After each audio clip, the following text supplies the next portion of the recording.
जय श्री कृष्ण मित्रों, स्वागत है आप सभी का। मित्रों, एक समय की बात है, देवर्षि नारद भगवान शिव के दर्शन के उद्देश्य से कैलाश पर्वत पर गए। देवर्षि ने कहा, हे प्रभु, आज मैं आपके पास यह जानने के लिए आया हूँ कि देवी संध्या कौन थी और उन्होंने समस्त पुरुष जाति को कौन सा श्राप दिया था।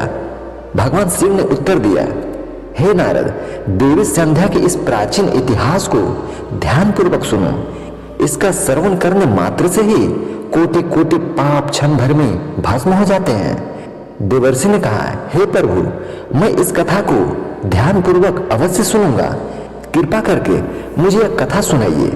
तब भगवान शिव ने देवी संध्या की कथा सुनानी आरंभ की। भगवान शिव बोले, हे नारद, जब सृष्टि का आरंभ हो रहा था तब सृष्टि के रचयिता ब्रह्मा जी कमल के आसन पर विराजमान होकर भगवान का ध्यान कर रहे थे। उसी समय उनके मन में सृष्टि का निर्माण करने की इच्छा जागृत हुई। तब उनके मन से विचार करते ही एक त्रिभुवन सुंदरी कन्या उत्पन्न हुई। वह कन्या अत्यंत सुंदर और मनमोहिनी थी। मन से उत्पन्न होने के कारण वह ब्रह्मा की मानस कन्या हुई। ब्रह्मा जी ध्यान कर रहे थे और ध्यान के दौरान वह कन्या उत्पन्न हुई, इसलिए उसका नाम संध्या रखा गया। जब ब्रह्मा जी ने उस कन्या की ओर देखा तो कुछ क्षणों के लिए उनका मन विचलित हो गया। उस कन्या के मनमोहक रूप को देखकर उनके मन में काम भाव जागृत हो गया। यह देखकर देवी संध्या अत्यंत दुखी हुई और उस स्थान को छोड़कर चली गई। भगवान शिव ने कहा, हे नारद, ब्रह्मा जी के व्यवहार से दुखी होकर देवी संध्या चंद्रभाग पर्वत पर तपस्या करने के लिए चली गई। वहां उन्होंने विचार किया कि किस भगवान की आराधना करें। फिर देवी संध्या पृथ्वी लोक पर ब्रलोहित नामक सरोवर के पास चली गई। वहां महर्षि वशिष्ठ उनके पास आए और बोले, हे देवी, तुम भगवान नारायण की आराधना करो। ओम नमो नारायण मंत्र का जाप करो। जब तक भगवान का दर्शन न हो जाए तब तक इस मंत्र का जाप करते रहो। महर्षि वशिष्ठ के उपदेश को मानकर देवी संध्या ने तपस्या शुरू कर दी। उन्होंने 4 युग तक कठोर तप किया। उनकी भक्ति को देखकर भगवान विष्णु अत्यंत प्रसन्न हुए और मनोहर चतुर्भुज रूप में प्रकट हुए।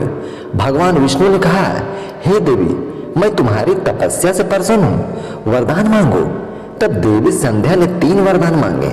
पहला, संसार में कोई भी प्राणी जन्म लेते ही काम भावना से युक्त न हो। दूसरा, उनका पतिव्रता धर्म कभी खंडित न हो। तीसरा, यदि कोई पुरुष उन्हें काम भावना से देखे तो वह तुरंत नपुंसक हो जाए। भगवान विष्णु ने कहा, हे देवी, तुम्हारी इच्छाएं पूर्ण होगी। अब संसार में कोई भी प्राणी जन्म लेते ही काम भावना से युक्त नहीं होगा। मनुष्य के शरीर में 4 अवस्थाएं होगी, बाल, कौमार, यौवन और जरा। काम भावना केवल कौमार के अंत में जागृत होगी। देवी संध्या का त्याग और पुनर्जन्म।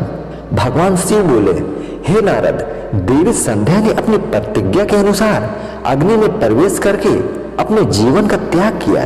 भगवान विष्णु की कृपा से उनका शरीर अग्निपुत्री बन गया। अगले जन्म में देवी संध्या अरुंधति के रूप में प्रकट हुई और महर्षि वशिष्ठ की पत्नी बनी। उनके तप और सतीत्व की महिमा आज भी तीनों लोकों में प्रसिद्ध है। भगवान शिव ने कहा, हे नारद, इस कथा का श्रवण करने से मनुष्य के सारे पाप नष्ट हो जाते हैं। देवी संध्या ने त्याग और तपस्या का जो आदर्श प्रस्तुत किया है वह सभी के लिए प्रेरणा है। देवर्षि नारद बोले, हे प्रभु, आपने इस कथा को सुनाकर मुझ पर उपकार किया है। मैं स्वयं को धन्य मानता हूँ।